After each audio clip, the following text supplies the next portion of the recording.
So what I saying was welcome. You're not at a Minnesota Orchestra concert. You're at the Kaplan Center. That's what you signed up for. The prelude, as it were, of the Gustav Holst Planets Orchestra production is not irrelevant in that, as well as always believing in Amanut, the arts at the Kaplan Center, we know that Holst was probably trying to help his people he wrote for absorb the fact that they had lived through a Copernican revolution and those planets were sister planets with us, revolving around the sun. We'll go way beyond that today with the help of Roger Price and Rabbi Michael Cohen, who I will introduce in just a few minutes. Let me stop for just 1 second and test my audibility. Is everyone hearing me at this point? Yep, good, very good. So I do want to take, I am Rabbi Jeffrey Shine. I am the co-director, co-executive director, along with my colleague Eric Kaplan, Dr. Eric Kaplan of the Mordechai M. Kaplan Center. It's my pleasure to greet you. I noticed when I went over the registration list that there are anywhere between 10 and 20 people who I believe are joining a Kaplan Center webinar for the first time. So we say to you, as well as others, Bruchim Habaim, the Kaplan Center is for anyone who feels a connection to the Jewish people and the story of Judaism. So delighted that you can be with us. When you have guests, I should go over some of the ground rules, and I will do that quickly. First of all, you are being recorded. It is our custom, since there are many people who want to join who can't make the particular time, to record the session and send them back to you for your use, but also to reach those people. If for any reason you're uncomfortable with that, you might want to stop your video, but we hope you're comfortable with that and aware of that. And by staying on with us, you are implicitly giving us our permission to use the tape, including your punam as it sits on any one of the slides. So again, forgive the repetition for those of you who are regulars at the Kaplan Center, but it's helpful to remind ourselves that the Kaplan Center is dedicated to exploring the writings and the insights of Mordechai Kaplan as they apply to 21st century Jewish issues. In the course of exploring, we also transform our understandings, I believe, of what Kaplan intended and how we utilize Kaplan. But we're particularly excited. We know that the topic of religion and science was near and dear to Kaplan. And really this webinar and two that succeeded later in January and February are dedicated to exploring science and religion, the divine and human, in what we hope will be very rich and stimulating ways. Just a few words about protocol. When we have a large group, and I see we're at 63, I'm guessing we'll get close to 90 before all is said and done, we utilize the protocol of the chat room. When you have a question or observation, if you'd be kind enough to put it into a chat, that will help us gather them. At a certain point after the presentations, when we're ready for questions and answers, we'll ask Dr. Eric Kaplan, the co-executive director, Kaplan Center, my colleague, to collect those, call through them, and put the questions back to our presenters. So we encourage you to do that. If by chance you are not comfortable using the chat room, you can send me your question. I will put it in the chat room once we move along a little bit. And the email is very easy. It's jeffrey@kaplancenter.org. And I will be glad to channel your question. Actually, maybe I'm going to ask my friend Jane Susswine, who's a board member of the Kaplan Center, to put in the chat room my email address. jeffrey@kaplancenter.org, so people can utilize that if they need to. We'll say at the end of all this, other resources for you for continuous study and for dialogue. We have evolved a custom here at the Kaplan Center. We try to we have 90 minutes of formal time of presentation and stage dialogue, response to your questions. But we found that some of the richest time for us is hanging around at the end.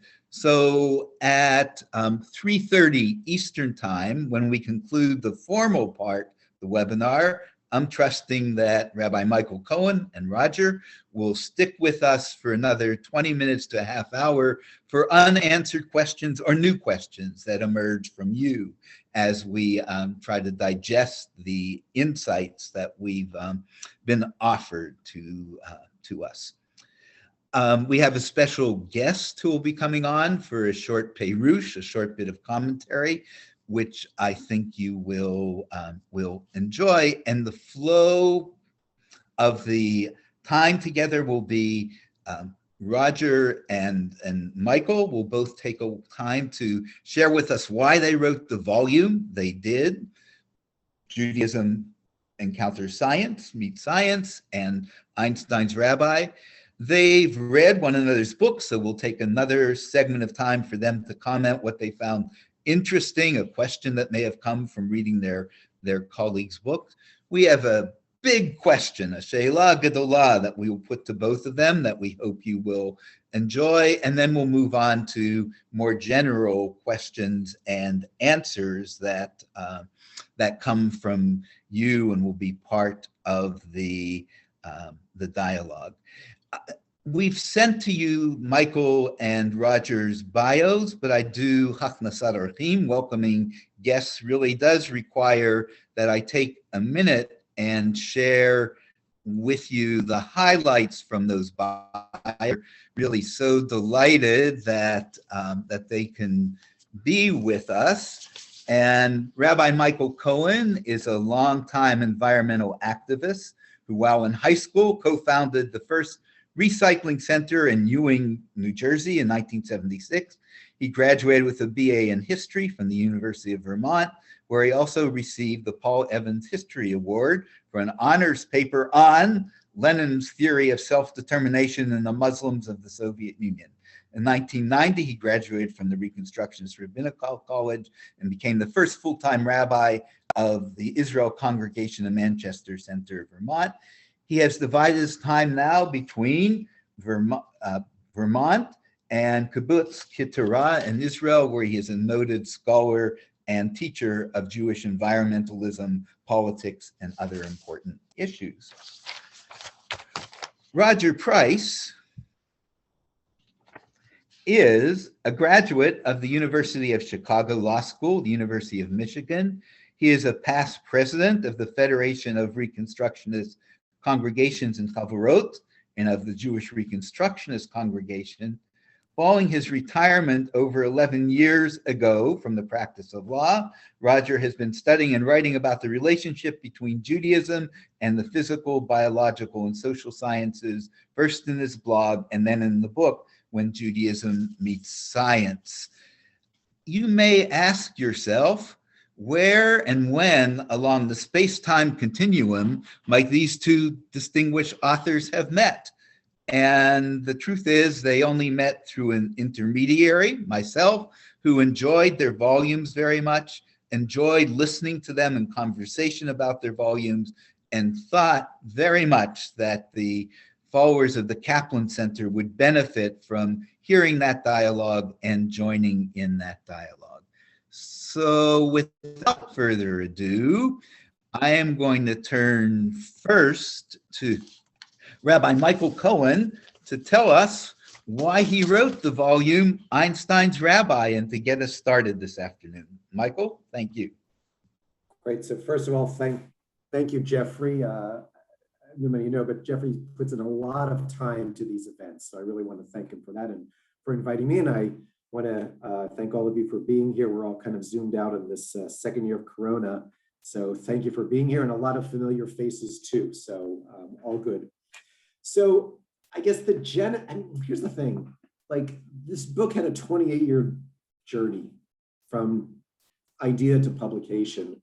And I like that because it's kind of like when we look at the light from a star, we talk about light years. Where the light we see from a star right now isn't happening right now. It got to us after a long journey. So there's a parallel to at least the 28-year journey of my book, which is certainly much shorter than a light year, I would say. So I guess the beginning is when I was in 1974 in Leningrad. My father was an exchange professor to Worcester College of Education in England. We traveled all over Europe, and we ended up in Russia visiting relatives. At that point, they were refuseniks. Go to the synagogue in Leningrad, and the shabbos there tells us 3 stories. And one is about scientists during Stalin's period who were able to go to Princeton and visit Einstein. And while they're waiting for Einstein, in the foyer, Einstein comes out with a man with a yarmulke. And these, very secular Soviet scientists are kind of stunned. And he sees his guest to the door, and then he turns to the scientist and they said, "Who was that?" And Einstein says, "That's my rabbi." And they said, "Well, what do you need a rabbi for?" To which Einstein said, "Well, whenever I have a problem I can't solve, I speak to my rabbi." So I heard that when I was 16 years old and kind of filed it away. And then I'm at the University in Vermont about 4 years later or so, and I take a class on Einstein with Dr. Henry Steffens. And I have all these quotes of Einstein that he said about science and religion. And remember, we used to do index cards and different piles on the floor. And I didn't know how to integrate them. I said, I wish I could speak to Einstein's rabbi and ask him all these questions. And that birthed the idea. So actually the paper I wrote for Steffens in pencil, because I had mono at the time, was this first kind of draft of this student who tracks down Ki'ilu Einstein's rabbi. And so it was a paper, and it was an undergraduate paper at first. And then I become a rabbi. And after a couple of years of being rabbi at the Israel congregation in Manchester and Vermont, I returned to it. But in some ways, writing it, I was both Asher, the student, but also the rabbi. And so it's kind of 2 parts of me writing the book. But that's how it was birthed, from hearing this story about Einstein's rabbi in Leningrad when I was a teenager, then taking this course at UVM, and then a couple of years into the rabbinate, returning to it. So that's the story of the book.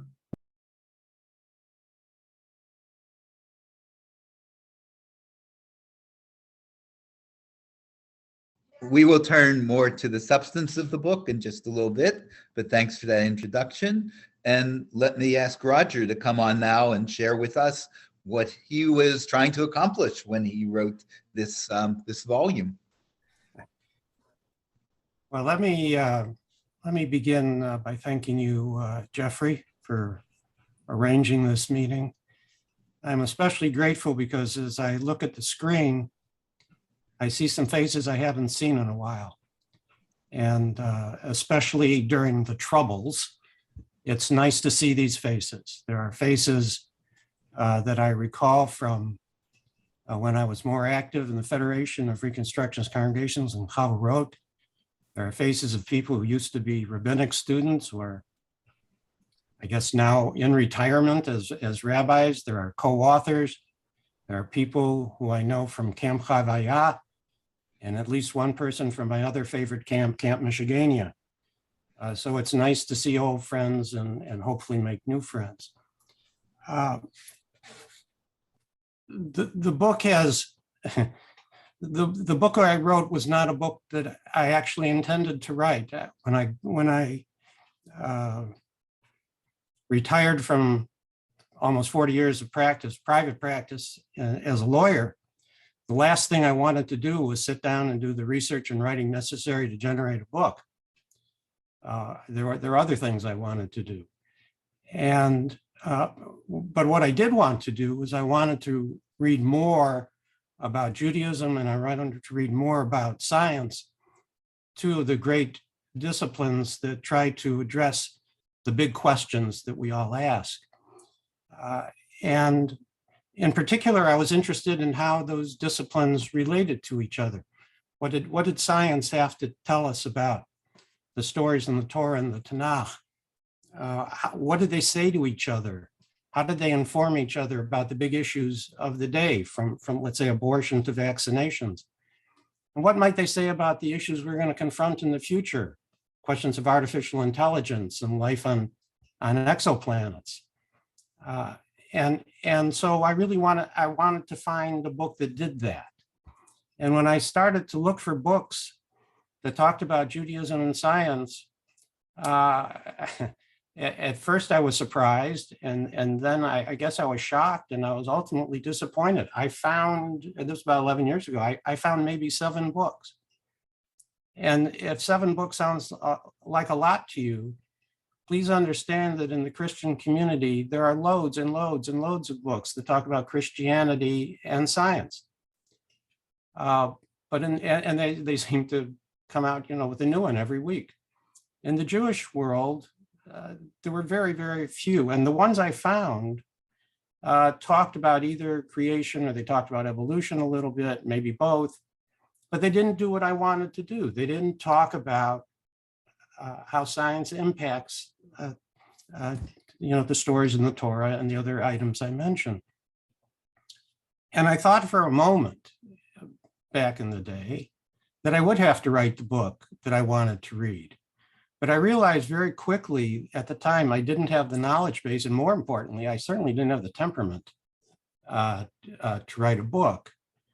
And as I was discussing this with my kids, they said to me, well, why don't you write a blog?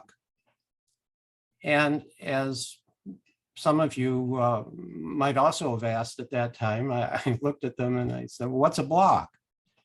And they patiently explained what a blog was. And I said, well, I can do that. And so I created a website cleverly titled judaismandscience.com. And I started to write about issues as they came to my attention or to my interest. And after 7 years, I realized I had over 50 essays and I had over 125,000 plus words. And if I could select the right essays, and if I could combine them and edit them and put them into some sensible order and do some other things necessary to create a book, I might actually have a book. I found a publisher. The publisher wanted to see a sample chapter. I sent a sample chapter. It happened to be about vaccinations. And publisher gave me a go-ahead. And then I had to decide if I really, really wanted to do the hard work necessary to create the kind of book I wanted to read. And that meant converting all the hyperlinks and the blog posts into footnotes, and developing a bibliography, and updating all of the essays. And as I thought about that, I thought, there's got to be somebody else out there besides me who is interested in these issues and could benefit for that from a book. And in addition, I wasn't going to keep the blog going forever. And if you pull the plug on the blog, and maybe the ideas and the information would vanish, and that didn't set well with me. And finally, I started to think about legacy issues. That someday my grandchildren might actually wonder what I thought about something, and I wouldn't be around to tell them. And it might be nice if there was a book available and they could see what the old guy thought. And so I thought, well, I am going to write this book. And by that time I had learned what Toni Morrison said, which is that if you want to read a book that you can't find, you are going to have to write it. And so I sat down and I did what I had to do. I did a lot of updating and research. I did a lot of editing. I converted the footnotes. We have over 800 footnotes, and we have 300 plus pages in the text. We have over 800 footnotes. The bibliography extends over 20 pages, and they have a pretty good index. And then the book came out. And, when the book comes out, you get an ISBN number, and it goes in the Library of Congress. And my grandfather, who came here with $2 in his pocket a century ago and never had much more than that, has a grandson who has a book in the Library of Congress. And for those of you who are authors, you know the feeling. So I'm delighted that the book has come out. I'm delighted that someday my grandchildren might actually open it. And what's the other thing that's a real benefit is that I get to go out and not only see faces that I haven't seen in a while, I get to see new faces. I get to see people who are interested in the interface of Judaism and science, and we get to talk about interesting issues. Great. How cool is that? So thank you for being here. Yeah, and I will add several times that both these volumes, Rogers and Michael's, are worth reading, and I hope you'll have a chance to do that. I want to just add one bit of to the context necessary, because this is the Kaplan Center. Evidently, 2010, 2011 was a very important time period for people involved in the legal profession to make creative changes. That was the same time that Dan Cederbaum, the founder of the Kaplan Center for Jewish Peoplehood, partnered with Mel and Eric to found the center, which is the platform for our exploration. So we applaud in all forms evolution and change and people's personal growth and what they focus on. And in some large way, all 8 of the webinars this year are devoted to Zichronah Livracha, to Dan Cederbaum's memory. Thank you, Michael and Roger, for setting the stage. I also thought it would be interesting if each of you commented something on the substance that you found in the other book. I could tell when we met you were delighted and interested. So Roger, would you start us off and tell us a little bit what you found interesting, engaging in Michael's volume? I'll be happy to do that. I want to begin with a confession of some jealousy. I wrote a story imagining Einstein meeting 2 of the most prominent rabbis of the 20th century, Kaplan and Heschel. And that story is incorporated in the book now. But the story, when I wrote it, I came up with about 900 words. Michael imagined Einstein encountering one rabbi, a fictitious rabbi at that, and he came up with 150 pages. So obviously I missed an opportunity. And I think I should be honest about that.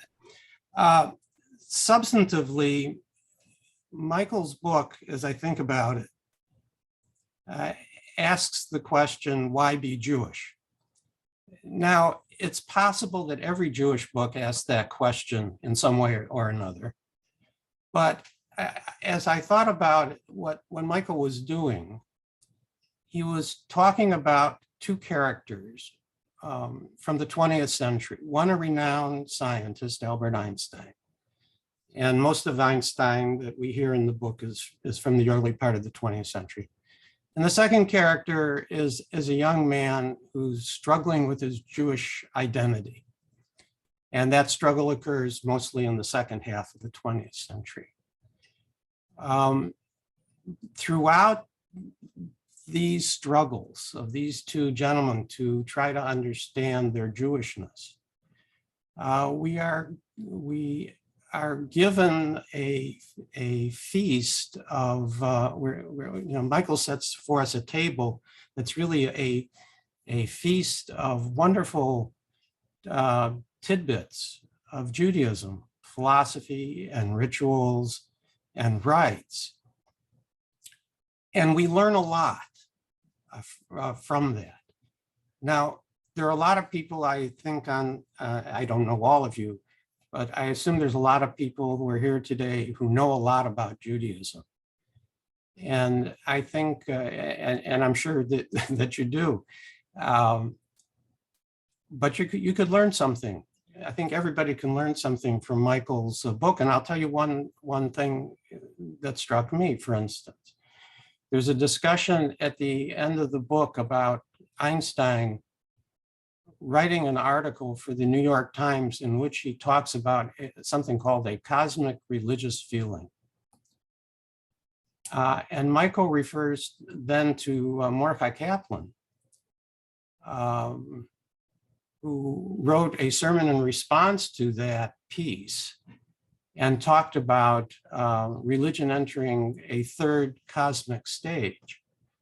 And I had never heard of that before, because I knew that in Kaplan's book, Judaism as a Civilization, Kaplan talked about a religion which incorporates a supernatural deity as being in the astrology and alchemy stage of religion.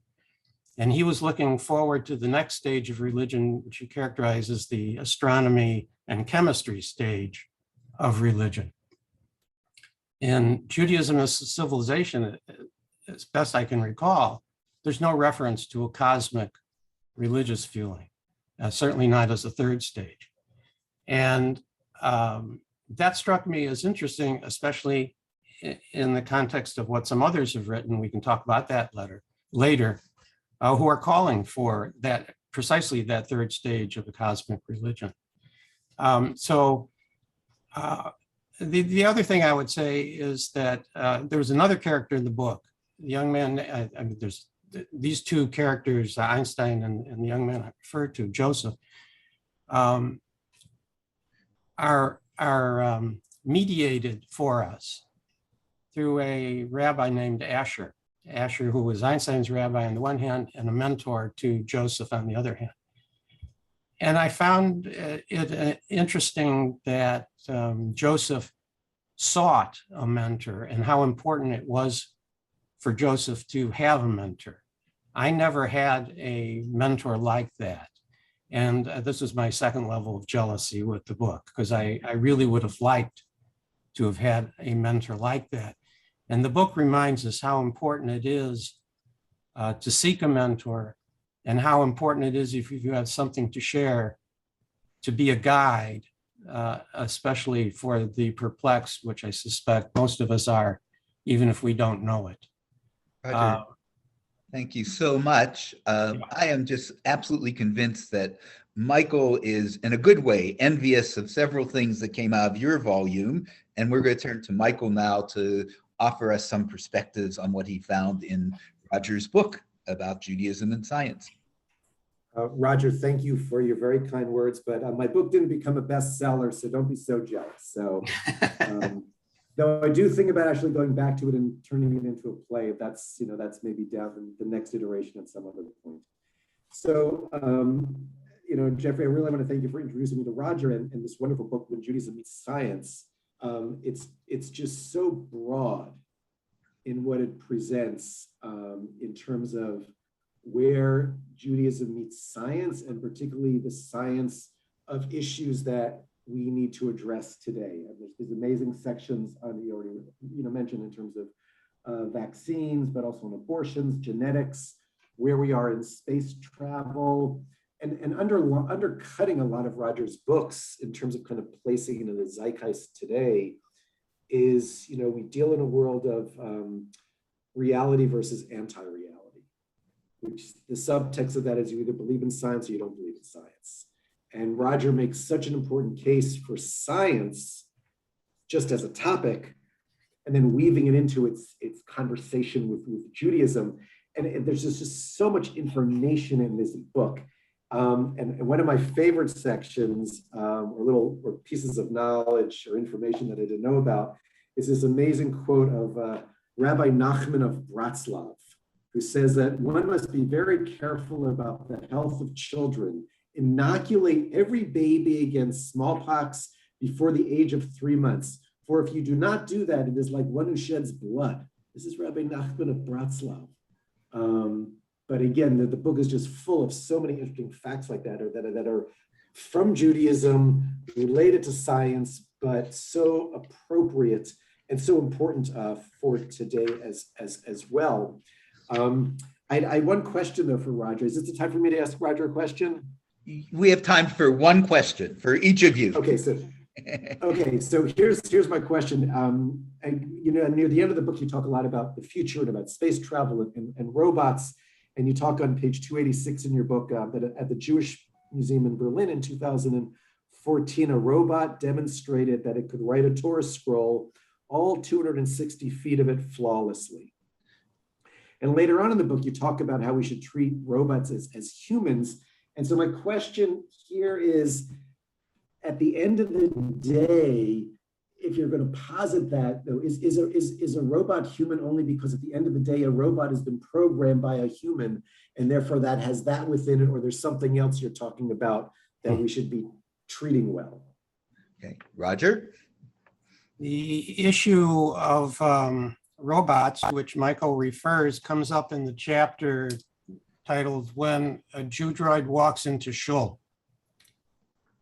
And it recites the advances we've had in artificial intelligence and imagines an android uploaded with the literature and lore of the Jewish people, and ultimately decides he wants to be part of a Jewish community and walks into shul. And the question is, ought he be admitted as a member? It's not that the robot ought to be admitted because the robot is human. The robot is not human.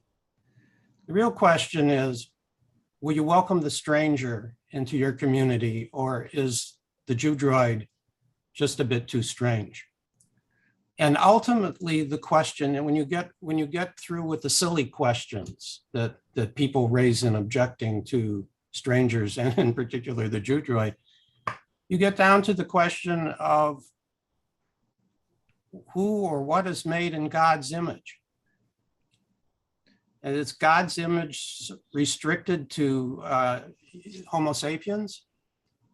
And if so, what are you going to tell the folks on the exoplanets when we meet them someday? That they're not made in God's image? That the master of the universe does not extend its reach that far? And if you can't say that, then why can't you accept a robot? Because it's made out of silicone and aluminum instead of carbon and hydrogen and oxygen? That seems to me a chemistry distinction which doesn't matter that much. So that's really the core issue, and it is one with which the congregations that I've talked to really struggle. And one last point, I ask all these congregations and the people who say they object to the robot, and they give me their various reasons, whether those reasons are in their membership application. And I will guarantee you the answer is generally no. Thank you, Roger. We might want to bookmark that question and see if it emerges again in our unstructured time at the end, because it's very rich, and I see at least one comment coming through. Also want to do the briefest of commercials that our February 27th webinar with Dr. Henry Morris, Rabbi Larry Pinsker, and myself is about the golem, human intelligence, and artificial intelligence, and it builds out of some of those same questions. So for today, for now, I have put, and Roger and Michael have both seen this, She'ela Gedolah, a big question around the biggest issues of science and how it changes and how religion also changes. And I drew it out of Roger's 26th chapter of his book. And I've been given this as if it's a press release, so you'll forgive me if I read from the page, because it'll give you the color of what was in the chapter and what I'm asking, not what I'm asking, what Einstein and Kaplan are asking of Michael and Roger. So here's the scene. Mordecai Kaplan, Abraham Joshua Heschel, and Albert Einstein meet in a bar in 1953. Roger skillfully moderates a very interesting dialogue among them about religion, science, and spirituality. You can read about it in chapter 26 of Roger's book. It's now, you may have figured that this is something of a Jewish time machine, so new iterations can come into it. And it turns out that it's now 4:30 in the middle of the winter, almost 70 years later. Heschel reminds the group that his next moment of radical amazement requires the backdrop of either sunset or a minyan, so he excuses himself. This leaves Kaplan and Einstein to hang around. As this is a time machine, you won't be surprised that they are joined in the bar by Rabbi Michael Cohen and Roger Price. Kaplan and Einstein have heard of their books, and b'dibur echad, in one voice they say, we know, Kaplan and Einstein, we know that both science and religion evolve and change. It has been almost 70 years since we began this discussion. Please, would you, Michael and Roger, share with us some of your insights regarding contemporary science and religion that we might want to consider as we think about a theology for the 21st century that embraces some of these new paradigms of science. So I'm going to mute myself and turn back to, we're going to start this time with Roger, but Roger and Michael will respond and perhaps respond to one another. I'm going to offer 3 topics. We could spend the next couple of weeks talking about each of them. So just press my mute button whenever you feel like it, Jeffrey. The first topic is cosmology. The second one is evolutionary biology. And the third is computational power. With respect to cosmology, when I grew up, I was listening to Tom Corbett and Captain Video fly around the universe and visit planets. In retrospect, it was pretty thin fiction on early television. Today, we have over 550 real astronauts, 30 years, and we've landed people on the moon. We have discovered 30 years ago exoplanets. Those are planets rotating around stars other than our sun. And a few years ago, we found some exoplanets in the habitable zone of their host star. What will this mean in the future? Among other things, what we have also found out is we have a pretty good handle on the age of the universe, 13.8 billion years, the age of our planet, 5.5 billion years. And we have learned that we are made of stardust. The elements which make up our bodies, the computer screen you're looking at, the chair you're sitting on, the planet we inhabit, are made of atoms that were forged in solar furnaces of stars, many of which are long dead and gone. What is the implication of that notion? Similarly, we see we have a greater understanding now of the evolution of our species. We have mapped the human genome. Back in '53, Crick and Watson had not yet discovered the structure of DNA, the molecule that contains our genetic information. Now we can compare our genetic information to that of other animals. We can see how we are related to other animals. Arthur Green says that this evolutionary event is a sacred drama. What does that mean theologically? And finally, we have in 1953, the beginning of the computer age, massive rooms filled with little data banks trying to calculate and record information. Today, we have in our pockets devices which contain the knowledge of the universe, and we can access it. What does that mean for Jewish education? It means that whatever some Sunday school teacher says, whatever some Hebrew school teacher says, whatever is said from the Bima can be checked instantly by any teenager or anybody with a cell phone. That means we have to stop saying foolish things. We have to stop saying things that are not science consistent. We can no longer get away with saying or making truth claims that are not based in fact. And so all of these developments, it seems to me, raise serious theological and other religious and ethical issues. And we have not yet begun to deal with those issues, in particular issues like new CRISPR technology, which allows us to change genes and alter traits. There are very challenging issues here, and we need to do a better job of dealing with them. Well, I can see that both Einstein and Kaplan are intrigued and they're thinking about those things. But let's add then some of the perspectives that Rabbi Michael Cohen might have to share with Einstein and Kaplan about the new age of science and religion, our time. Yeah, thank you. I want to circle back to what something Roger just said about, knowing science and understanding science now. Allison just signaled me. So we're here in the Arava Desert, and it's raining now, which is wonderful. And trees actually grow here, and we're going to get in a couple of weeks to Parsha Truma, and which many of the parts of the Mishkan were built by using acacia trees.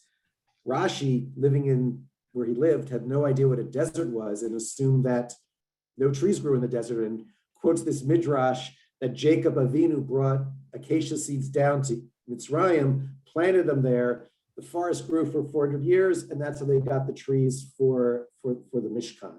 But it's what goes there is what do we believe is fact?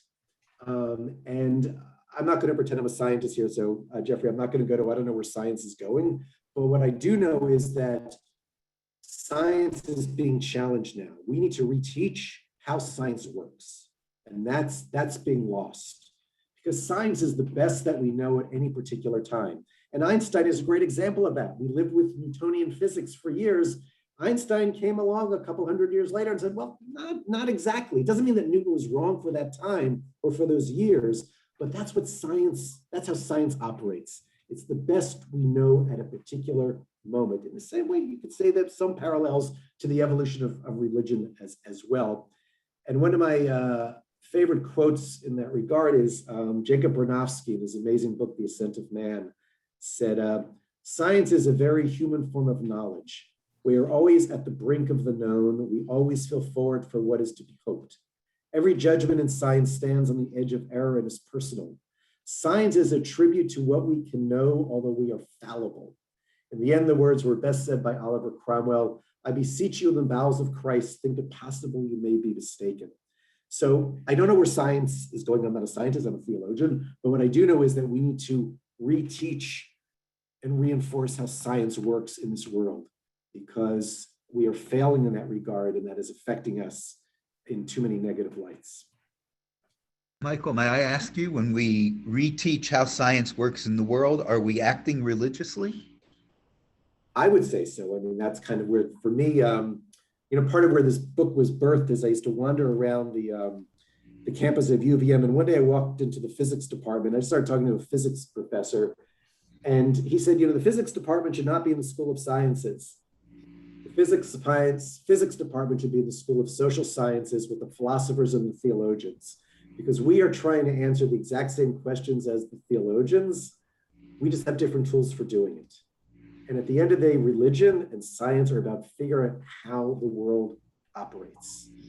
And that's where they walk. They have different tools, but they have a similar structure. I would argue that ideally science, and Einstein talks about this, adds a moral dimension to what that quest is about. Well, thank you. Roger, do you have anything you'd like to add before I invite two more guests into our bar? I think it's important, as much as Michael and I have been touting science, to recognize there is a whole lot that science doesn't know. And in particular, the stuff that we talk about, the stuff that makes up our bodies and makes up the planet and all the stars in the galaxies we see, that makes up about 5% of the known universe. 95% of the universe is made up of something called dark energy and dark matter. And the scientists don't know what that is. They just believe it has to exist to make the system work. So we need a little bit of humility on the science side. I was going to say, God knows we need it on the religious side as well. Thank you, Roger. I'm now going to invite into our bar Dr. Eric Kaplan, who has a guest that he's bringing with him to offer us some additional insights about Mordechai Kaplan and science and Einstein. So, Eric, we're with you now. Who's your guest? Oh, hi, everyone. So my guest is my colleague in the Kaplan Center and a person who has taught all of us a lot and taught me a tremendous amount. It was Mel Scult, who, in addition to his work here in the Kaplan Center, is also the foremost scholar of Kaplan, responsible for bringing us knowledge of the diaries in a very vivid way, but also for his wonderful biography of Kaplan that covers 1934 and up to 1934, and his more recent book, which is a study of Kaplan's thought, a very beautiful and well-written, insightful presentation of that. I'm going to turn it over to you, Mel, and I'm also going at the same time to put into the chat 2 articles that Mel suggested that we may all want to look at that have to do with Kaplan's approach to science. So I'm going to put that up in a second. Mel, the floor is yours. Okay, thank you very much. Thank you very much, Eric, for that introduction. Very, very much appreciated. So what I want to focus on is the commonalities in the mind and the approach and the world outlook of Kaplan and Einstein. I think both of them were very much against dogma of any point, of any kind, at any point. Most of us hold on to ideas much longer than we should. The discoveries of yesteryear, of the last century, become our dogma. And so I would venture to say that most of us live in a Newtonian universe. We believe that, and we believe very strongly, that one moment follows another, and that there's some great clock up in the sky that governs the universe. We believe that the shortest distance between 2 points is a straight line. We believe that parallel lines never meet, even if they go out to eternity. And we're stuck with that. I think it's appropriate that we mention Newton because, and I think it was a great move on Eric and Jeffrey's part to schedule this because we just celebrated Newton's birthday, January 5th. 1643 is Newton's birthday, which just passed a couple of days ago. I think we have a parallel situation in religion with respect to dogma. Kaplan spoke against dogma very, very strongly. He spoke against the dogma of the traditional belief in God who creates man and the universe. He spoke even against the secular where man creates God. He advocated a brilliant, different way of looking at the theological questions, which was to discover God. And I think we have to keep that in mind because it's part of the openness, the radical openness of Kaplan's mind and of Einstein's mind. Einstein didn't work in a laboratory. The key to his discoveries was his own mind and his imagination. He imagined situations that nobody else ever imagined before. And it's the imagination that is the key to both religion and science. Santayana, for example, one of Kaplan's teachers, talks about religion as imagining the world as we would like it to be. In other words, the primary category of religion is the ideal, both in terms of the virtues that we strive for, and in terms of our completion, in terms of our shlemut, as we might say. And all of these, the virtues and the ethics and our our possibilities as human beings are accessible by the imagination. So again, using Nachman of Bratslav, one might say that thinking of Einstein and religion in this way, it is the narrow bridge that unites. Imagination is the narrow bridge that unites religion and science.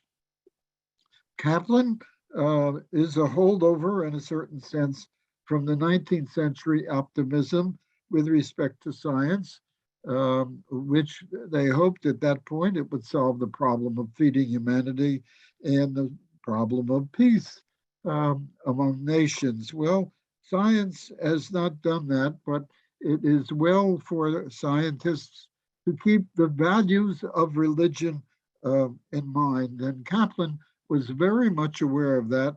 He wanted to preach to the scientists. And if we know his last book, The Religion of Ethical Nationhood, he was concerned with atomic energy and its control, and he was very much advocating climate control with Ralph Nader. He believed, as he put it, that science needs to be rescued. Now, the point is that this begins when Kaplan was very young, in his teenage years. His father was worried about him and about his drifting away from traditional religion. And he hired a teacher. I discovered that a long time ago and never thought anything of it. But recently I found out much more about that teacher, whose name was Yehuda Leib Susnitz. And what's interesting about Susnitz, who is from Eastern Europe and came to America and so on and so forth, and founded a Talmud Torah on 104th Street, which is a block away from where I live. That's very exciting for me. The point about Susnitz is that he was not only a maven and a maskil, but he was also a scientist. And he tries to put the science and the religion together in a book that he wrote, which is called Achen Yesh Hashem, that there really is a God. And the point of that book is a marriage in his mind of Darwin and of the traditions of the Bible. This man, Susnitz, was part of a group of Haskalah, enlightened Jews who were scientists in the late 19th century, discovered by a scholar at Yale by the name of Eliyahu Stern, who wrote a book called Jewish Materialism and the Intellectual Revolution of the 1870s. That's Eliyahu Stern. That book is published by Yale. Jewish Materialism, the Intellectual Revolution of the 1870s. And so the important point is that Kaplan's radicalism begins perhaps not with James and not with Dewey and not even with Echad Ha'am, but with a scientist who he met, who taught him when he was a teenager. They studied Moreh Nevuchim together twice a week for a number of years. And so one might say that Kaplan's radicalism begins in the scientific realm. Thank you. Thank you, Mel. That was very, very rich. I just received a notice from the tender of the bar that the bar is closing, but we're not. So I'm going to turn it back to Eric, who has been charting the questions you have, to group them and to offer them back to Michael and Roger. Again, thank you, Mel. That was really very. Okay, so there have been um, a few comments and a couple of questions. I'll start off with the questions. I see they're still coming in, so I'll just start off by doing the ones that I've seen up to now, and pretty much all three of them come from the same person, from George Dreesen, and he basically has a couple of things on his mind. The first one is, is a question that he posted early on, relates to one of the early things that was said, which is, he asks, is the paucity of books on Judaism and science a reflection of Jews' essential comfort with science? In other words, perhaps in the Christian world, there's more books on the topic because somehow the tensions between Judaism and Christianity and science are somehow more challenging than how we perceive the tensions between science and Judaism. I guess the second one, which I think is it would be interesting to hear what you have to say about it, is that George points out that Roger is using the term "we" when he's describing the knowledge that has been acquired. The scientific knowledge has been acquired, but he continues in the question to ask, most people are not living in that world. And he continues to ask, does that doom science and Kaplanian Judaism? That's a big question that perhaps all of us can think about. In other words, are all of these developments in the scientific world really impacting the majority of people and influencing their knowledge? And if it isn't, what does that mean for this particular subject, and perhaps for broader questions? So I'll leave that now, and I'm going to take a look at some of the more recent questions that have just been posted. So if Roger or Michael, you could chime in on either of those points. Sure.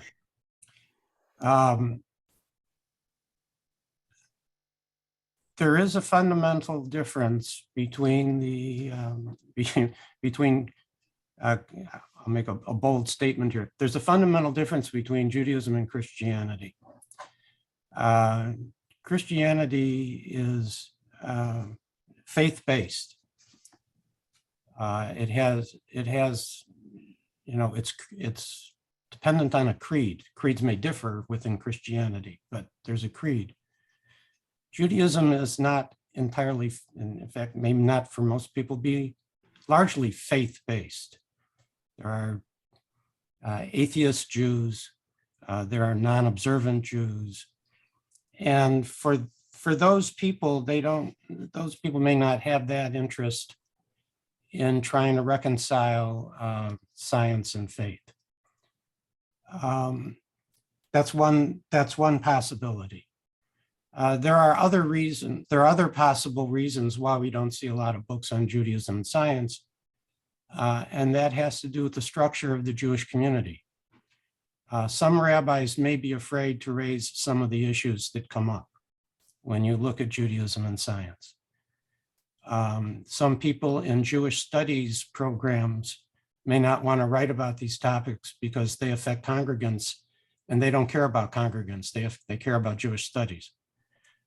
There are a lot of reasons why the topic has not received the attention it has, but if the Jewish community does not pay attention to this issue, then we're going to see a couple of problems exacerbate. There will continue to be Jews who, to resolve the tensions between science and religion, reject science, and we see Jewish communities like that.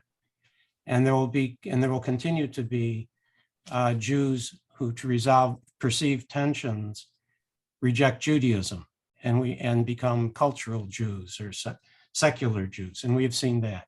Neither of those consequences is good for the Jewish community as a whole. With respect to the second question about most people not living in a world of science, the reality is we live in an age of science. People are going to have to deal with science. And the people who are on this screen today and in the seminaries and in other positions of leadership are clearly knowledgeable or should be knowledgeable about science, and they need to exercise leadership to make sure that religion and science understand each other. Look, a faith that can't face facts risks looking foolish. If we are not science consistent, ultimately the exercise will fail.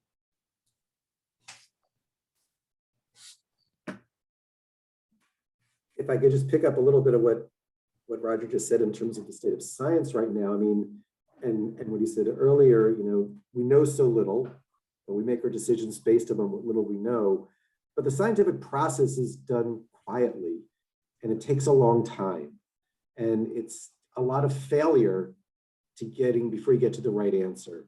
And part of the problem in the world we live in today, in terms of, you know, the COVID year that we're living in now, it's live, it's upfront. People see how imperfect science is until it gets to the answer. And that's for me is part of the challenge of teaching people how science works. It's not just people that don't understand what science is saying, but how it works. And that's our great challenge here in many ways. Okay, I've taken a look at some of the additional comments that have come in, and there's some questions and comments that relate to, you know, other writers on the question of science and religion, and the question of whether Michael and Roger, you deal with their thought in your respective books, or if you don't, if you have some thoughts about them. The first has to do with Alan Lightman. And as Rabbi Sasso points out, he's a Jewish astrophysicist who often talks about religion in books such as The Accidental Universe. Have either of you given any thought specifically to his writing? And Michael Fellner asks a question about Stephen Jay Gould's idea of non-overlapping magisterial, and wonders if that idea came under consideration in the writing of either of your books. So I'll throw that out for now. I can answer quickly. As to the first gentleman, no. As to Stephen Gould's concept of noma, the non-overlapping magisterial areas, the answer is yes. More so in the blog than in the book.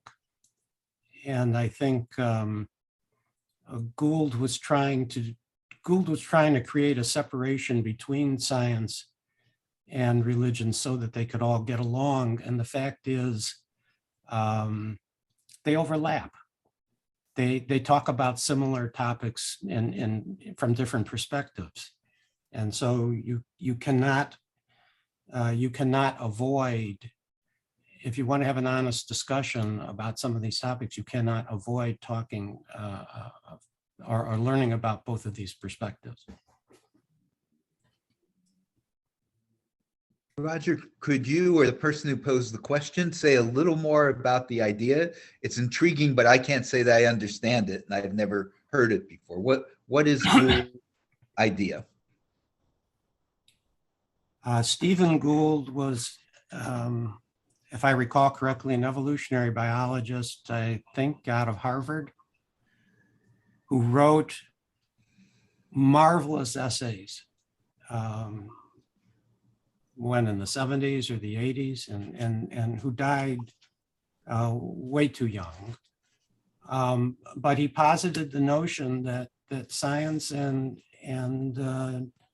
religion had their own, I think you call it magisteria, they had their own realms, and that they didn't intersect. And that does solve certain problems and makes life easier for some people in some ways. I don't think it's realistic, and I don't think it's as enriching as hearing the wisdom from both perspectives. Thank you. So I have just one other a question here that I've seen so far. And this is, I think, a question that maybe other, the two presenters for sure, but Jeffrey and Mel and probably many other people on the call might want to also kind of maybe raise their hands and want to voice their opinions on this question, which is, are there ways in which contemporary science and contemporary Reconstructionist Judaism conflict with each other? Right? Are there ways in which contemporary science and contemporary Reconstructionist Judaism conflict with each other? Does anything pop? I can give you one recent example, and it has to do with the difficult issue of abortion, and it arises and it appeared in recent arguments before the United States Supreme Court back in early December, I think, with respect to the Mississippi abortion case. There were over 1,100 amicus briefs filed in that case. Those are friends of the court briefs, and over 20 Jewish organizations filed briefs. There were some Jewish organizations that supported the new Mississippi abortion law, and a number of Jewish organizations that opposed it. I'll give you two statements roughly that came in that discussion. One argument from one Jewish organization was that life begins at conception.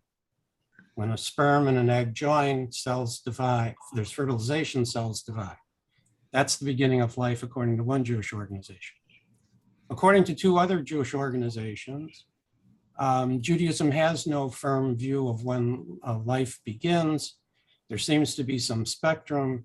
There was a quote in this brief from the Talmud about what a woman carries in the first 40 days of gestation is mere water, and that a fetus is a mere limb of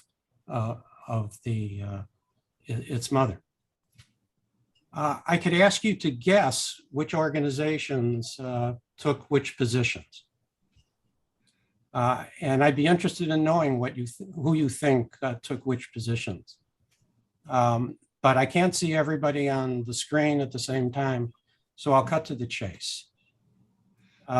It was an Orthodox organization that took the position that life begins at conception, and a Reconstructionist Rabbinical Association and a Rabbinical Assembly that took the position that a woman carries mere water for 40 days. One of those positions, that of the Orthodox party, is science consistent. The position taken by the conservative and Reconstructionist rabbinical groups was not science consistent. I was shocked. And I think we all should be by that. So if the question is there situations like that? You're darn right there is, and we just saw it in the United States Supreme Court. I have a quick comment, and I also want to recognize on the call my friend and colleague, Rabbi Dr. Henry Morse, who I mentioned will be our guest at the February 27th webinar around artificial intelligence and the Golan. Anyway, Henry, I'm going to make my short comment, and I do want to invite you, since you're so thoughtful about these issues of science and Judaism, if you have a comment to make. If not, we'll catch you on February 27th. My comment is somewhat at a meta level, that I am very fond of Rabbi Emil Fackenheim's understanding of Judaism's encounter with disciplines that are outside of Judaism. And he's very critical of either reducing Judaism and philosophy, in his case, to the same thing. And certainly he's critical of having one dominate the other. Instead, he suggests a methodology that whenever Judaism meets something else, they ought to be mutually critical and show where there are overlapping concerns and very different concerns. I think that's true in regard to science. There are overlaps, there are points of agreement, and there are significant differences in worldviews, epistemology, all sorts of things. And I think looking for them to be mutually critical rather than an agreement is probably the best way to go from my perspective. Henry, did you want to join in here? I'm sorry for putting you on. Yeah, I want, thank you very much, Jeffrey. Looking at this about this clash between whether there's a conflict between Judaism and religion, I can't get out of my head the experience I had growing up. My parents sent me to a Orthodox day school on Long Island. There weren't Reconstructionist or conservative or Reform day schools at the time. I remember for the first time when I was in 9th grade, for the first time, the school was teaching biology and the theory of evolution. And I remember before that, before we had a single word from the biology teacher about this, the rabbi who was the principal of the school came to us and said, now before you hear anything from Mrs. Pfeffer, the biology teacher, just be sure you recognize that this is all a matter of faith, and that I think as traditional Jews, we don't believe in the evolution, but in fact, I'm liberal-minded enough to allow this to be taught. Just understand that I have a different your religious persuasion, and I couldn't believe this, that given a choice that I should think of shirking any kind of scientific investigation, but just something about faith, about this seemed to be very troubling to me, and I was 13 years old at the time. It's kind of like where my bias is. Many years later, I'm just thinking about the idea of religion and science, and we will talk about this a bit on the, I believe, on the February 27th webinar. It will kind of take us a bit of field. When earlier on, Roger talked about robots, and can a robot be a member of a minion? Is a really interesting kind of question. But there are lots of other questions related to the use of artificial intelligence. It does not involve actually creating an artificial person, but rather using artificial intelligence techniques to do things in different ways, and the ethics of the application of artificial intelligence to many aspects of our life is a relevant ethical question for us to look at, even if this is not a robot, cyborg, or anything else that might be depicted in the golem. The question about applying Jewish insights about creation, insights about ethics and values to the application of technologies like artificial intelligence is very much relevant, even aside from the idea that we still don't have the ability to create a robot that could be mistaken for a person. But I think it'll take us a bit afield more about this next time. So a lot of if you're following in the chat, a lot of the comments are a continuation of this whole question of when life begins. I'm kind of tempted to kind of bracket that for a moment, because that's such a very specific question of the conflict between the potential domains between religion and science, and want to throw out something to see if anybody has a response to it, which is the whole question of free will, right? Free will is such an essential element of so much of Western religion, and the whole conception of tshuva, and of the ability to become a different and better person. And yet there's a growing body of research that indicates that kind of one's brain makes a decision as to what one is going to do before one's own consciousness is even aware of the fact that that decision has been made. So I'm wondering if anybody, either our presenters or anybody in the call, have any thoughts on specifically brain science and neuroscience very specifically, and how that might have an impact on any of our core religious ideas. Looks like Mel has a comment that he wants to make. I just would like to quote Tolstoy, who said that we act as if we're free and we think as if we are determined. And that decided the issue for me a long time ago.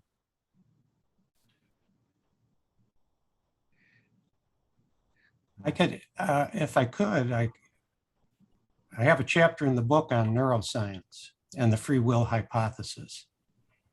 And there's no doubt that Judaism has, from, I would say from its inception, been committed to the notion that individuals have free will and have choices to make. Science in the 80s and 90s looked like it was going towards a determinism that would seriously challenge that approach.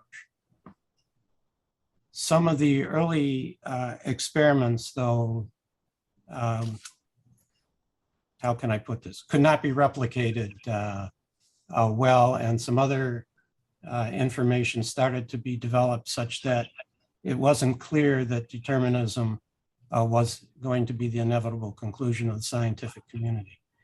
But this is one area where we don't have as much information as we should. The human brain is an amazing organ. We've only begun, I guess, to map it. And we really don't understand the operation of all of those synapses and where determination begins and ends. So this is a question for the future, and one which will have enormous ethical implications. Because if you don't have free will, there is a serious issue of why you should be liable for your actions. David, you've had your hand up very patiently. If you can unmute yourself and say what's on your mind. Yeah, when I saw that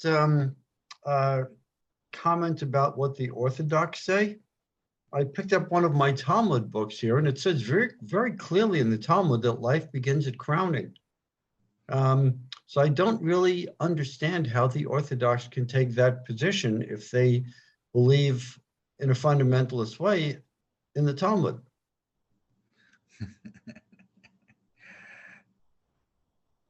I could ask my neighbors, they're all Orthodox. Yeah, I think that mirrors a question that I saw from Rabbi Sandy Sasso, which is saying that it isn't when life begins, but when something becomes human, which seems to also mirror the Talmudic position that it's only at 30 days that one is a bar kayama, an existing human being. You may have been born before, but you don't have that status of existence till after.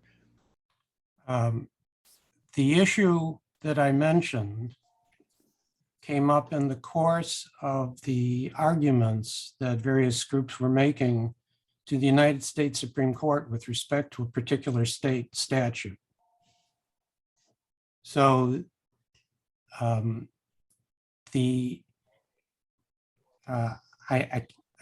can't really follow the chat, and I don't have Sandy's words in front of me. But the issue that some people were trying to advance was the issue precisely of when life began. Because if life does not begin, because when life begins marks the point at which a state could have an interest in that being.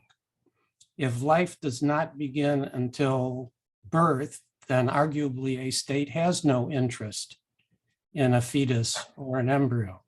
If life begins at conception, arguably a state does. And nobody argued, nobody argues in the United States Supreme Court that a state does not have an interest in a fetus or an embryo. The question is whether the interest of the pregnant woman is greater than the state's interest, and at what time might it be greater than the state's interest.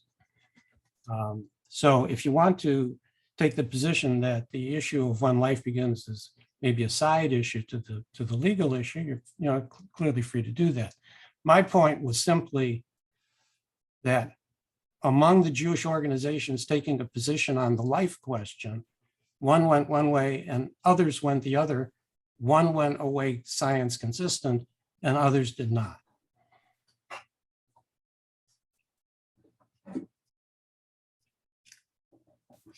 Can I respond to one of the comments in the chat here from Scott about Danny Matt's, wonderful God and the Big Bang, discovering harmony between science and spirituality. So related to that, I want to read this quote of Einstein's, if I may. And one thing I want to say about the book, in the book, wherever Einstein is quoted, I never put anything in Einstein's mouth. I always took a quote of his that I found from somewhere and had him either be saying it or someone was quoting it. But he writes the following, and Roger alluded to this earlier, but it is a bit of a deeper dive into this concept of cosmic religious feeling. So Einstein wrote, "The Jewish scriptures admirably illustrates the development from the religion of fear to moral religion. The development from a religion of fear to moral religion is a great step in a nation's life. But there's a third stage of religious experience which belongs to all of them, even though it is rarely found in pure form, and which I will call a cosmic religious feeling. It is very difficult to explain this feeling to anyone who is entirely without it, especially as there is no anthropomorphic conception of God corresponding to it. The individual feels the nothingness of human desires and aims and sublimity and marvelous order which reveal themselves both in nature with a capital N and in the world of thought. They look upon our individual existence as a sort of prism and wants to experience the universe as a significant whole. The beginnings of cosmic religious feeling already appear in the earliest stages of development, that is in many of the Psalms of David and some of the prophets. In my view, it is the most important function of art and science to awaken this feeling and keep it alive in those who are capable of it."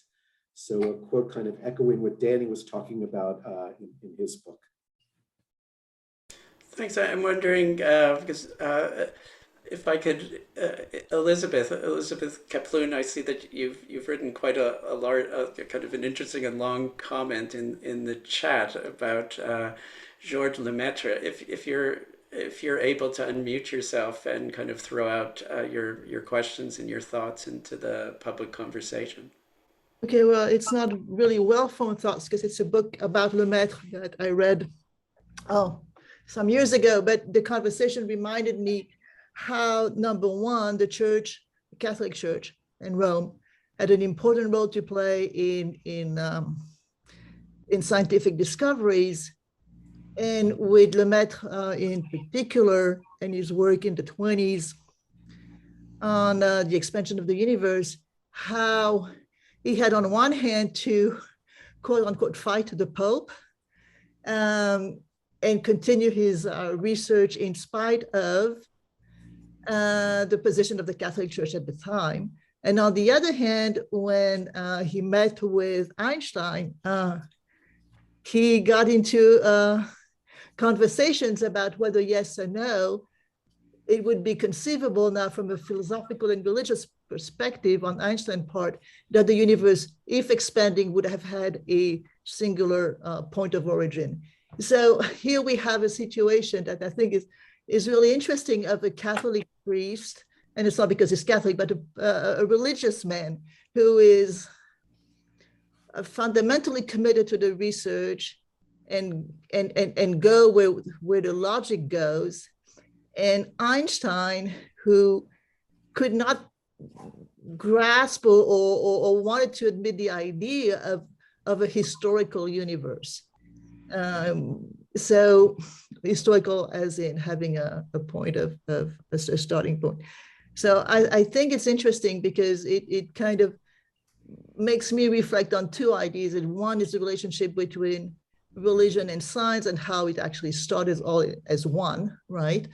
And second, how even in a mind like Einstein's, religiosity or ideas or ideals of what the world, the universe should be, could be, may or may not have obscured, maybe momentarily, his ability to follow the scientific evidence. And it's only when he saw Hubble's measurements that he eventually rallied to the idea of an expanding universe. Anyway, this is kind of my recollection and quick Google search in the last few minutes to put all of this together. Thanks. And there's been a question raised whether the chat, there's a lot going on in the chat and back and forth. And yes, when we post the recording, we're going to post it together with a copy of the chat so that you'll be able to see it. I guess a question that I have both for Michael, and for Roger is, would you say that to be a credible Jewish theologian today, you have to have a good command of science?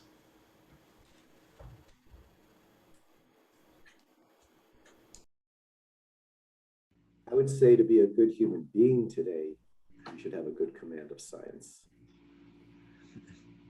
Ad comma comma.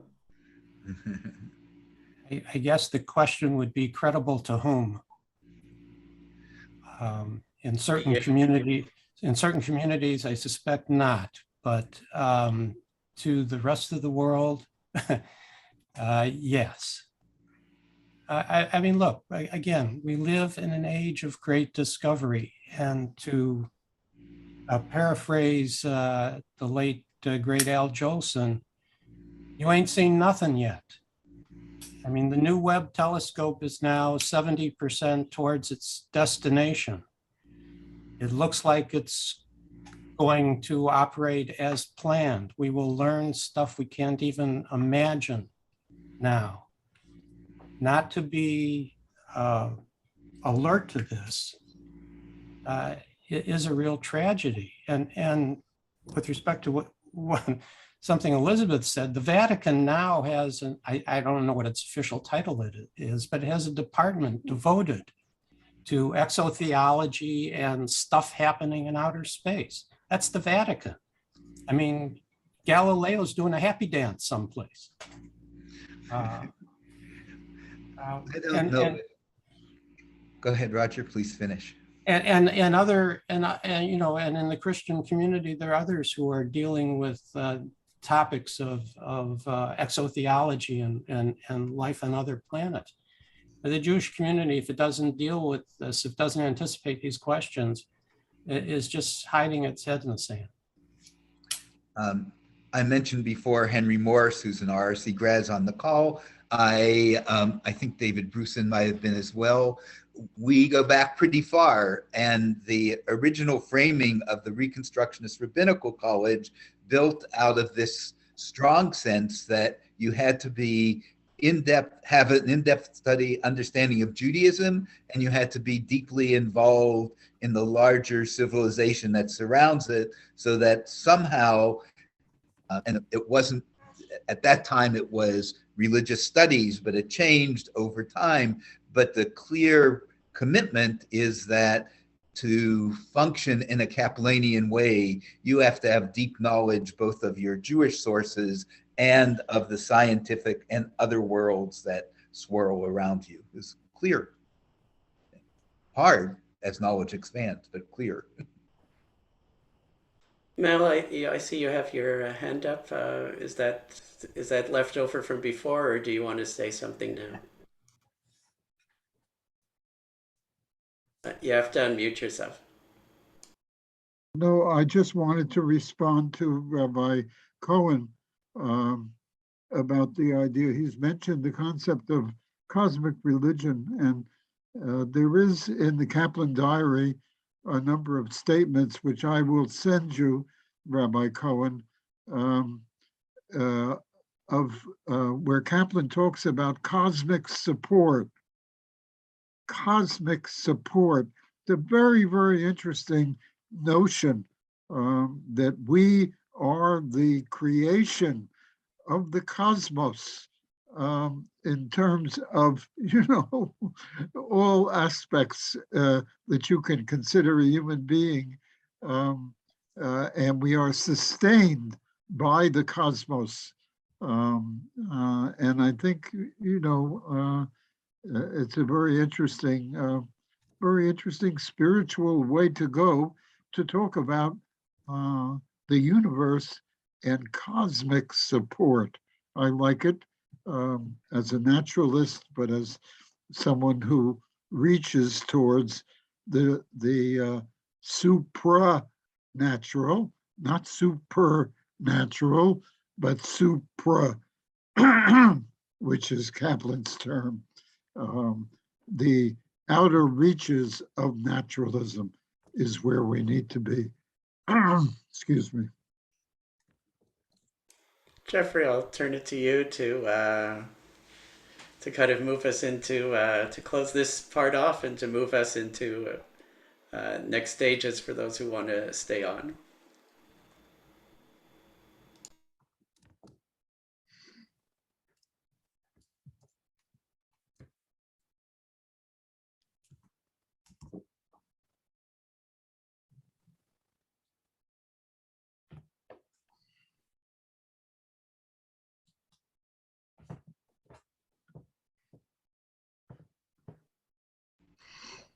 Now do what I was doing.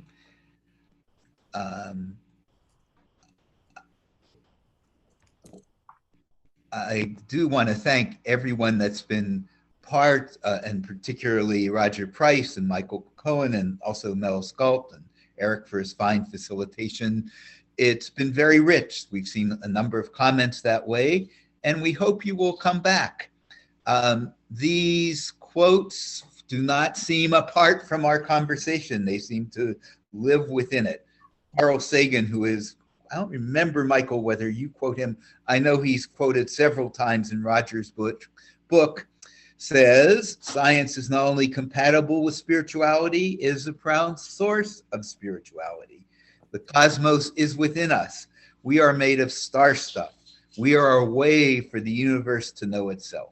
Now, we can't bend the laws of the space-time continuum well enough to bring back to life Carl Sagan. Can't have Edmund Wilson, that great teacher of science who passed away just several weeks ago, come and be with us in person either. But on January 30th, we will be looking at a book, which is a very evocative, poetic volume by the daughter of Carl Sagan and Androon, Sasha Sagan, called For Small Creatures Such as We. And we will be having commentary from Dr. Zema Yorea, who was on the call earlier, Rabbi Sandy Sasso, and Sarah Bremer-Schley about this book. So the one thing I want to mention is that the time, and you'll get plenty of notice about this, is being moved back to 1 o'clock Eastern on the 30th. That's because our partners who we work with and want to support in every way at SAJ, who are launching the 100th celebration, 100-year celebration of SAJ, have a program on the music of SAJ that begins at 3. So we have the flexibility, all our presenters will move back. This will be of interest to everyone, I think, but also have special relevance to those of you who work with children and teens and adults, really all of us who have a sense of wonder. But it will build on some of the same themes as today. And we invite you to be with us. You'll be hearing from us about that. And I'm going to give it back to, again, my profound thanks to Mel and to Michael and Roger. Michael and Roger, it was really fun interacting with you, watching you interact with one another. It certainly was stimulating, and one of the real perks of this work at the Kaplan Center, to be learning with others. So Eric, do you want to open up closing discussion? If you have to leave, we understand, but you're welcome to stay on and share an idea, ask a question. Yeah, as Jeffrey said, I think at the beginning, we've kind of learned that after the former part of the sessions end, people often like to stay on and have a more casual conversation amongst themselves about some of the issues that were raised. So in order to make it manageable, because we're still at just under 50 people, if you could just use the, some way to indicate, the raised hand symbol is good, to indicate that you would like to speak, because that's something that I see. I saw earlier, Joan, that you had your hand up. Would you still like to say something? Yes, it was not a philosophical question or theological, scientific. It was just today I'd accidentally written in that our meeting today was for 3. Previous ones have been, And I noticed next time it's changed to 1. Is 1 going to be pretty much our new time in the future, or what should we? No, you'll, I think this was changed in part because 1 o'clock our time when we started today was 8 o'clock in Israel. So it's accommodation to Rabbi Michael Cohen. And the other one we were going to have at our regular time, 3 Eastern, 2 Central, but this circumstance came up. So double check us. I think the default is still the 3 o'clock, and but you know, we evolve, as it were. So keep checking. I almost missed you, so it was just luck that I found out at the last minute. So I don't like to miss these. They're too good. They're too wonderful. We're glad that you found us. Sandy. Yes, first of all, I just have to say, I haven't seen Roger and I don't know how long, nor Michael. And I just have to say how great it is to see you and so many other people. I'm afraid I'll miss somebody if I name names, but particularly a lot of the rabbis from my generation or close to it. It's just really nice to see you all. But I just wanted to put a plug in for Alan Lightman. His books are really incredible.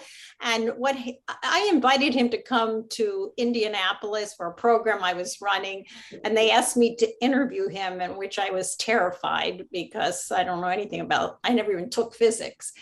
But he wrote a book on religion and he shared it with us, with Dennis and me, before it went to print.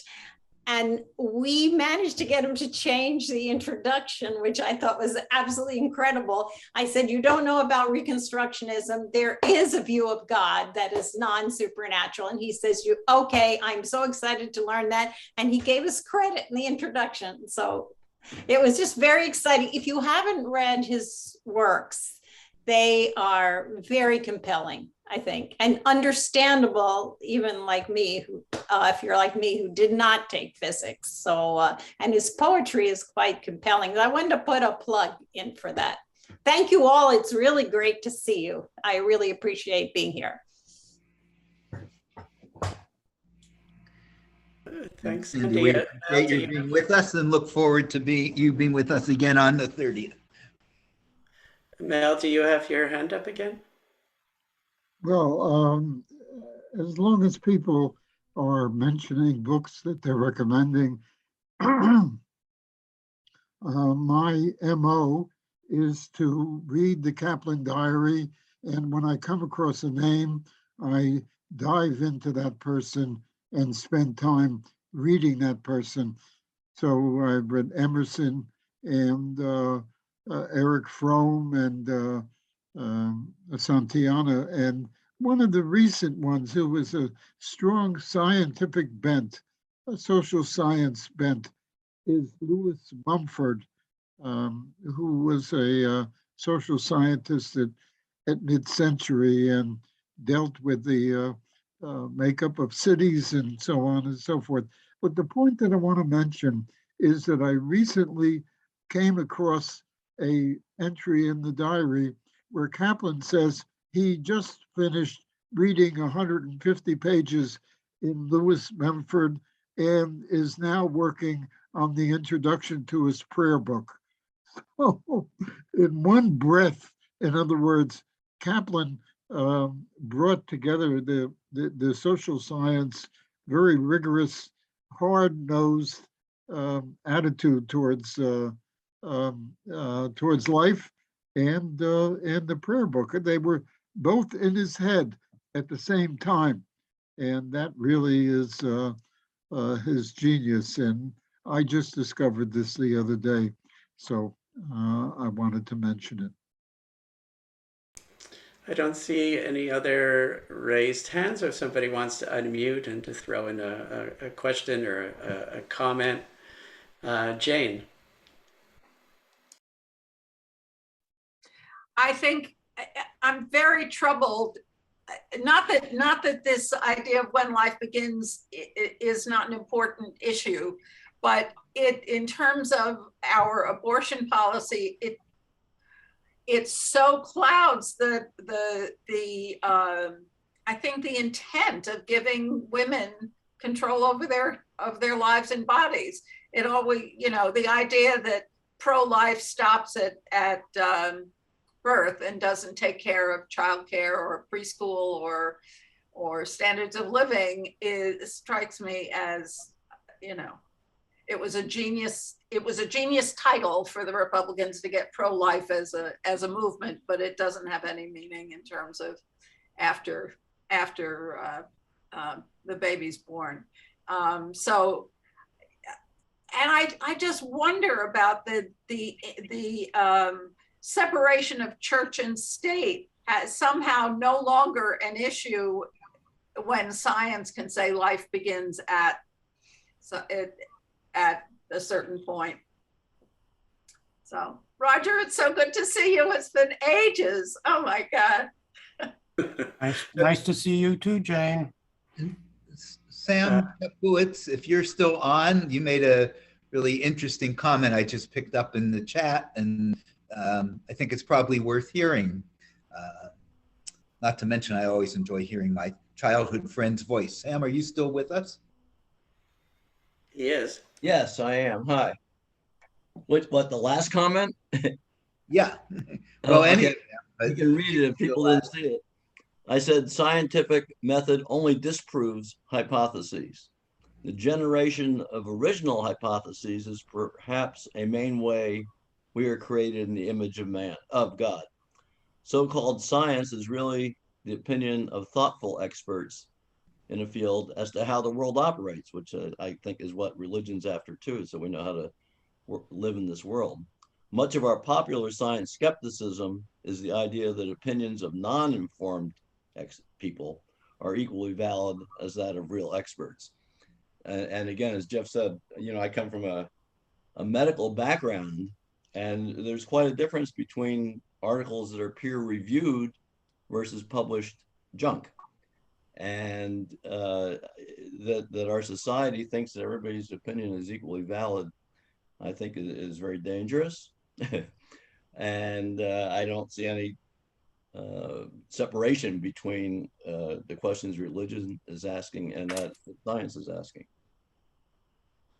So we'll have Henry followed by Barbara. I just wanted to say something. A lot of the talk about science, one might call in terms of pure science, you know, what are the origins of the universe, when does life begin? So these are questions if you're trying to get an answer based on what we've learned from science. And there's a whole other area around applied science. And when we get to this discussion of golems, those are creation, and people applying one by extension can talk about the learning some things in pure science and applying those lessons to create things, not necessarily a robot, but create some tools or other types of ways in which we use the technology in many fields, in medicine, in workplaces, and so forth. I wonder if the questions about Judaism and science, and particularly Mel is here about Mordecai Kaplan, were there any things in Kaplan's work or any other things that Reconstructionists had said about general guidance for the application of technology, the application of what we're learning in science? Those kinds of ethical questions are, you know, not the pure science itself, but the application of scientific learning. Were there any guidelines about that or anything that Kaplan had wondered about relative to those questions? A great question. Before we turn to Barbara, I'll just say, as a bracketed quick answer, is in the meaning of God in modern Jewish religion, there's a extensive conversation about the process of automating production, and how that is serving to take away happiness and a sense of ownership and whatever. So at least that's one thing. We'll see if Mel has other things that he could think of, but that's one thing that popped into my mind. I have to look back at that. Quickly on this question. Barbara. In the early 2000s, there was a small town in Wisconsin, Grantsburg, that wanted to ban, the school board was going to ban the teaching of evolution in the public schools. And at the time I was on a listserv, back in the days of listservs, on evolution. And we, at the instigation of I'm blanking on his name, we wrote letters and encouraged clergy to also write letters to the school board and saying we need to separate religion from schools, and that evolution is the basis of modern science and modern medicine. And so being able to discuss the relationship between science and religion every year on evolution weekend is an opportunity that I hope everyone takes part in.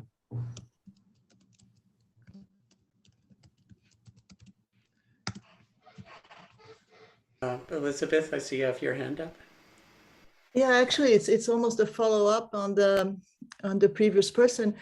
Some time ago, the Chabad org published a question and response about the origin of life and evolution.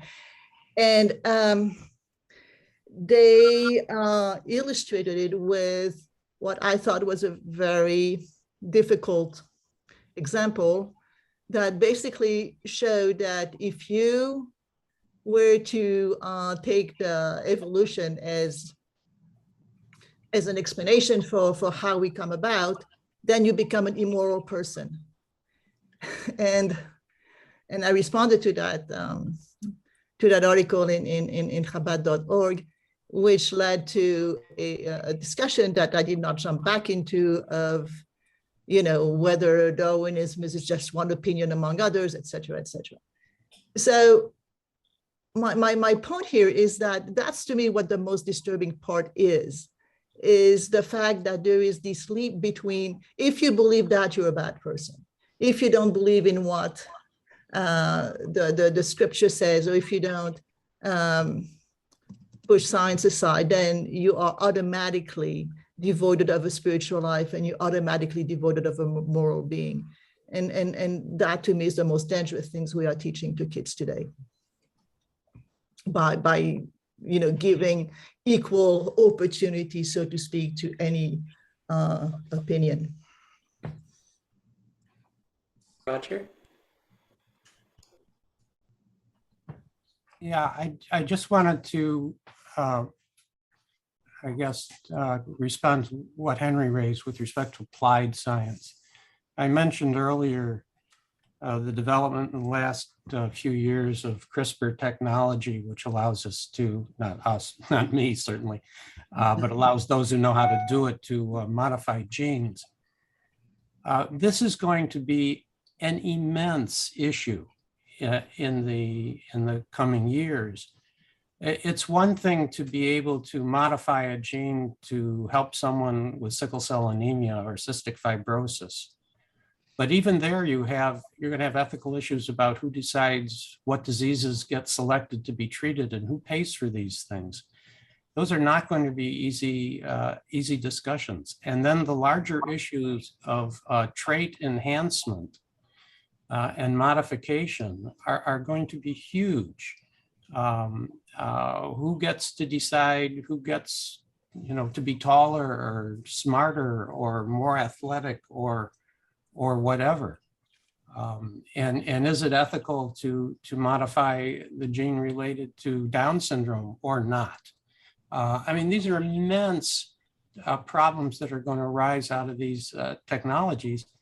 And I don't know, has RRC discussed any of this stuff? Has Hebrew College talked about it? I haven't seen anything. There was a seminar a year or so ago at JTS, but we need more of that. And we need colleges, we need seminaries, and we need Jewish studies programs and universities to be working with medical schools, engineering schools, astrophysics departments, so that common language and relationships are developed, and we can have a greater and richer understanding of these issues. Roger, I love being a shadchan, and I think you ought to be introduced. I'll be glad to do it to Rabbi Dr. Mira Wasserman, who now is the head of the Jewish Ethics Center at RRC. And they have done some work in this issue, around this issue, but they need to do more. It is really critical. And I think being able to perhaps partner with you would lead to something very valuable for the people that the Ethics Centers raises these issues for. I thank you for that, and I will note in the interest of full and fair disclosure that my wife and Mira will be running some program at the forthcoming convention. So somehow or other, I will encounter Mira in the near future. Very good. I'm glad.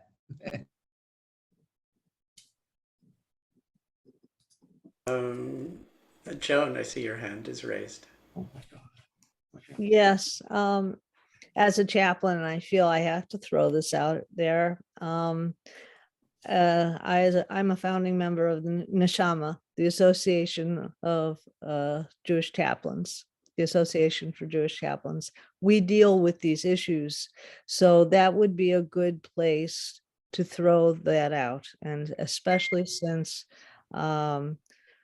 we have members across the board from all the movements, and we have discussions together. We study together. I think that would be a wonderful place to toss out some of these questions, especially since some of us deal with them on the floors. Yeah. I don't see other hands raised. Does anybody want to unmute and say something about some of the issues that have come up before I turn it over to Jeffrey to close off our session? This was thrilling. I just want to thank Jeffrey and Eric for their concept and for getting everybody together. It was absolutely thrilling. And I look forward to reading the comments, the chat in the chat when this is made available. Thank you very much. So again, I want to thank you, Jane, for that comment. We're glad you were thrilled. We would be satisfied for la'asok b'divrei Torah if you were just engaged with these issues, but that you're thrilled by them is even better. And for that, we thank again Roger and Michael and Mel and everyone who joined in. And don't think it's the end of the dialogue. It isn't. Among other things, on January 30th and February 27th, these same issues about science and religion, the human and the divine, will come into a different focus. So thank you for joining us. I hope the rest of your day is a Yom Tov, a good day, and please stay safe and healthy. So thank you again. Bye-bye.